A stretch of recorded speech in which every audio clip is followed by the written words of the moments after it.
Hey guys, welcome to another episode of Behind the Screen, where we talk about all things D&D, RPG, and more.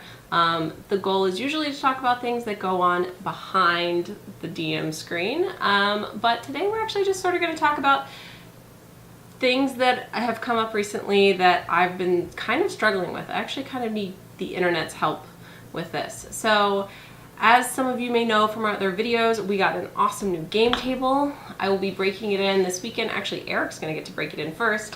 We're playing a bunch of games this weekend. Friday, we have Starfinder. Saturday, I have my homebrew campaign. And then Sunday, I'm running Fandelver. So, lots of games getting played on the table this weekend. One of the key features of this new table is the inset and the fact that there is a television mounted underneath.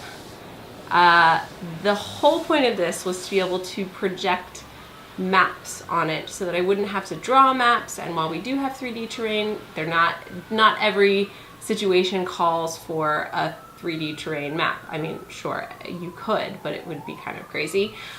So one of the reasons we got this table and went through all of this was so that we could put maps on the TV and display them and have miniatures still, but be able to have a digital map on the playing field.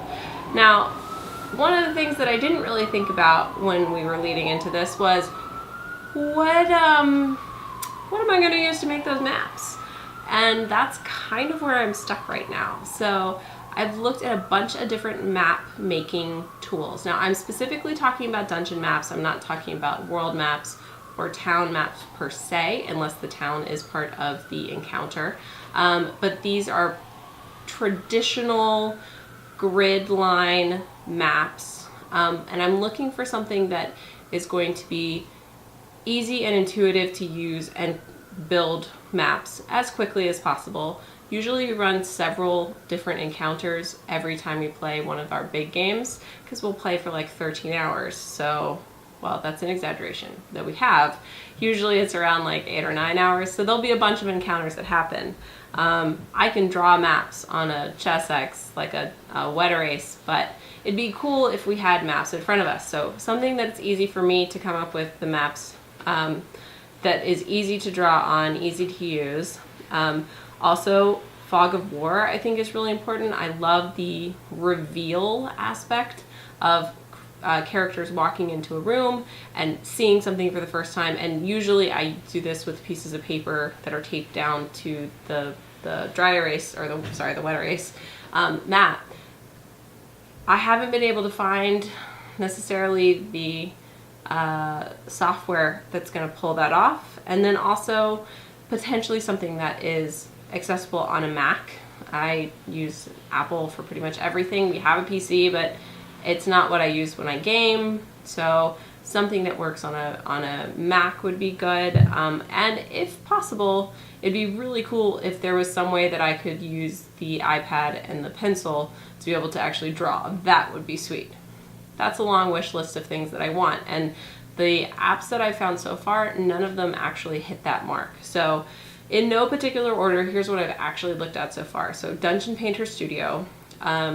This is available on the Steam store. There is a web version as well. It is the most intuitive dungeon builder that I've found so far. I actually really like it. However, it is in early access and it is PC only. Womp, womp, womp.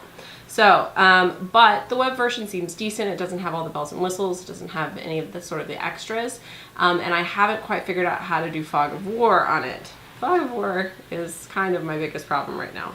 Arcane Mapper is also a PC-only based program that is available through Steam. It's also in early access. Dungeon Painter Studio I think is like $15, and Arcane Mapper I think is $10.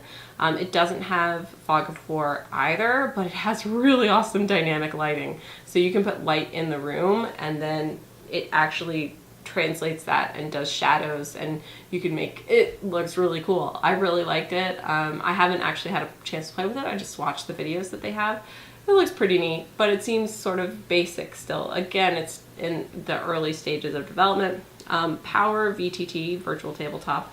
I couldn't figure out how to draw in it, and that's kind of a problem since I make up all my own maps. I could only place assets, sort of like, here's a circle, here, like, they had different flooring and different like terrain options and walls and tunnels, but I didn't see a way for me to actually draw and then fill that sort of stuff in. It was very like, you're stuck with this, make it work, and that's not what I want. I want something that's very flexible.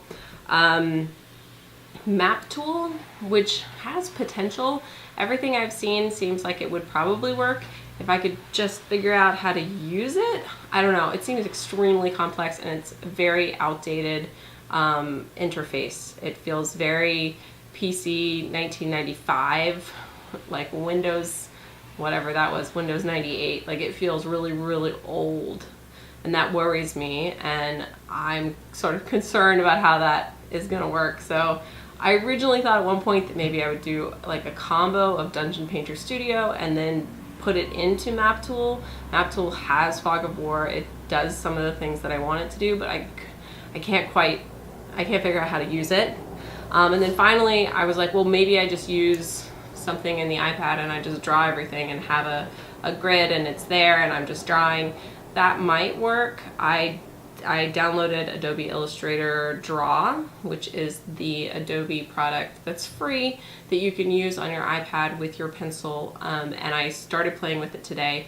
It definitely has limitations. There's no like fill option, and you'd have to sort of save all of the textures, and it's really a drawing app. It's not a design, like you can't import assets and things like chairs. You'd have to just draw a chair, which fine.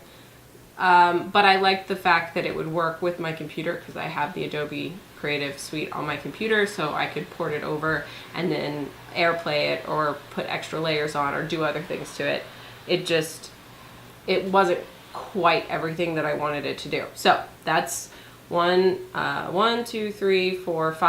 things that I've looked at, and I spent probably 3 hours today going around in circles with each of these ideas, trying to make it work. I couldn't make it work, and so unfortunately I think I'm at a point where I'm just going to end up drawing maps for my homebrew this weekend. I might be able to find some player safe maps for Phandalin. They have them in D&D Beyond, and I might throw them up on the screen and see if that works for the game on Sunday. But I'm kind of bummed. What has everybody else found for custom maps and making them online? I mean, I've seen what is available in Roll20. It's all right. I think that there's a huge gap. I think there's a huge hole. There's a missed opportunity to have a really robust map making system that's digital. There are enough people playing online.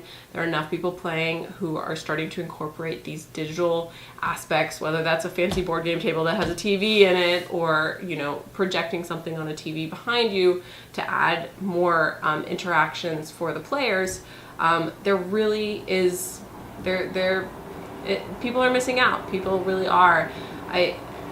I'm shocked that this is not a thing that more people have put money behind or thought or product behind, but I just haven't found anything. If you guys know of something that would hit all of those features for me, allow me to draw that with an easy to use interface, allow me to have Fog of War, allow me to project to a different screen, like so that I could put it on another screen and not have all the tools be on that screen or all the layers showing, so I can actually play it for my character, for my players, and potentially something that's Mac friendly. That would be great. Let me know in the comments below. That's really my dilemma at the moment. So until then, I guess I'm just going to keep drawing maps. Yeah, so I think that's going to be it today. I know that's a little on the shorter side, but that's kind of the nagging thought in the back of my head, and that's usually how these topics come up. I'm talking about stuff that I find fascinating and interesting. We are also very close, very soon, coming up on my 1-year anniversary of having first been introduced to D&D, which is crazy. And very shortly after that, in May, will be my anniversary for the first time I ever played. So I'm trying to think of something really cool to do for that. So if you have suggestions for what I should do for those things, let me know. I am thinking about getting a tattoo, but I don't know what it should be. So if you have suggestions, I will read them. Doesn't mean I'm gonna do them, but I will read them. And if there's anything else you want to ask or topics you want me to cover, just let me know. I am always available on Twitter and on Instagram, so you can always reach out to me there as well. I think that's going to be it. So don't forget to like, subscribe, share, and support us on Patreon if you are so inclined. And I will see you on the next adventure. Bye, guys.